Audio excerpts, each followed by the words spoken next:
बिस्मिल्लाहिर्रहमानिर्रहीम। खेल के मैदान से ताज़ा तरीन अपडेट लेकर आपकी खिदमत में हाज़िर हुए हैं।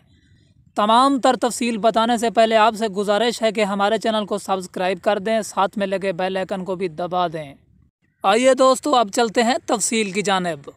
ऑस्ट्रेलिया का दौरा, पाकिस्तानी शेड्यूल जारी। 2 test match, 3 ODI, 3 T20 match खेले जाएंगे। आइए दोस्तों, आप लोगों को बताते हैं कि पहला ODI मैच कब खेला जाएगा। 30 अक्टूबर को फर्स्ट ODI मुल्तान में खेला जाएगा।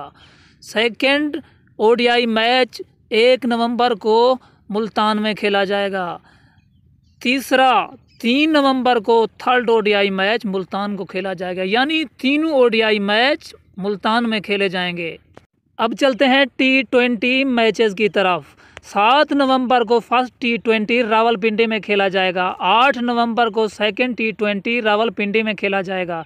10 नवंबर को थर्ड T20 ये भी रावलपिंडी में खेला जाएगा। आपसे गुजारिश है कि हमारे चैनल को सब्सक्राइब कर दें। हमें दीजिए इजाज़त। अल्लाह नेगेबान।